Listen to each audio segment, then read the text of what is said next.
UP में योगी आदित्यनाथ की सरकार मुश्किल में दिख रही है। विधानसभा चुनावों में कुछ ही वक्त बचा है और पार्टी के खिलाफ जनता में विरोध की लहर साफ साफ देखी जा रही है। पार्टी के विधायक, सांसद और मंत्री ही मान रहे हैं कि स्थिति नहीं सुधरी तो परिणाम ऐसे आएंगे जिसके बारे में सोचा भी नहीं जा सकता। पार्टी के अंदर मंथन का दौर चल रहा है और अब बीजेपी के केंद्रीय नेतृत्व के दबाव में योगी आदित्यनाथ जल्दी ही अपने मंत्रिमंडल का विस्तार करने वाले हैं, जिसमें सबसे बड़ा नाम मोदी और अमित शाह के बेहद करीबी एक पूर्व नौकर शाह का है, जिन्हें रोकने की बहुत कोशिशें की गईं, लेकिन अब वो योगी कैबिनेट में शामिल होने को तैयार हैं। तो कब हो सकता है योगी कैबिनेट का विस्तार? देखिए ये रिपोर्ट। योगी आदित्यनाथ मुश्किल में हैं। उनकी सरकार को 4 साल का वक्त हो चुका है, लेकिन 1 साल से उनकी लोकप्रियता बहुत तेजी से नीचे आई है।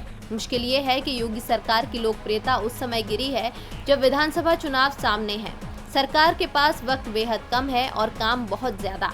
लेकिन चिंता ये है कि ये सरकार चुनाव की चिंता करे या महामारी की, क्योंकि महामारी के चलते ही योगी सरकार पर सबसे बड़ा सवाल खड़ा हुआ है। गंगा के दृश्य डराने वाले थे। लोग अपने परिजनों का अंतिम संस्कार भी धार्मिक परंपराओं के अनुसार नहीं कर पाए। वैसे सरकार की ओर से इसे लेकर सफाई तो बहुत आई, लेकिन जो देखा गया लोग उस पर ज्यादा भरोसा कर रहे हैं। रही सही कसर पंचायत चुनावों के नतीजों ने पूरी कर दी, जहां सत्ताधारी बीजेपी की जगह विपक्षी सपा नंबर 1 पार्टी बन गई। बीजेपी निर्दलियों के बाद तीसरे नंबर पर पहुंच गई। तमाम सर्वे बता रहे हैं कि आज चुनाव हुए तो बीजेपी को बहुत बड़ा नुकसान होना तय है। विधायक, मंत्री डरे हुए हैं क्योंकि महामारी के चलते 1 साल से वो अपने क्षेत्रवासियों से ही नहीं मिल पा रहे हैं। मामला हाथ से निकले इससे पहले ही बीजेपी का केंद्रीय नेतृत्व सक्रिय हो गया।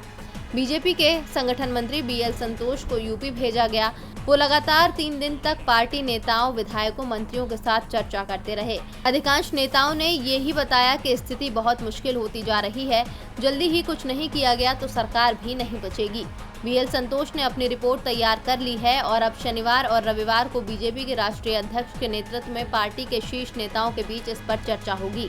लेकिन इस बीच योगी आदित्यनाथ को केंद्रीय नेतृत्व से साफ साफ आदेश दे दिया गया है कि मंत्रिमंडल में काम न करने वाले लोगों को बाहर करके नए मंत्रियों को शामिल किया जाए, जिनमें सबसे बड़ा नाम है AK शर्मा का। AK शर्मा PM मोदी और केंद्रीय गृह मंत्री अमित शाह के बेहद करीबी माने जाते हैं। वो पिछले करीब 18 साल से PM मोदी की टीम का हिस्सा रहे हैं।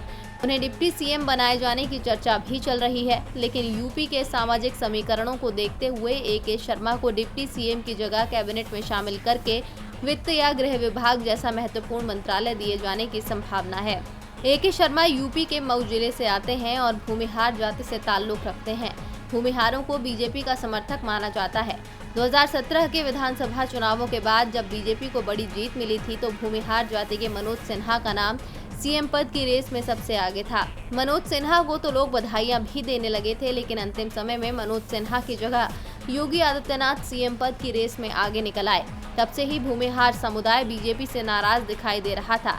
ऐसे में AK शर्मा के सहारे बीजेपी अपने इस वोट बैंक को भी साधने की कोशिश में जुटी है। टीवी लाइव की रिपोर्ट।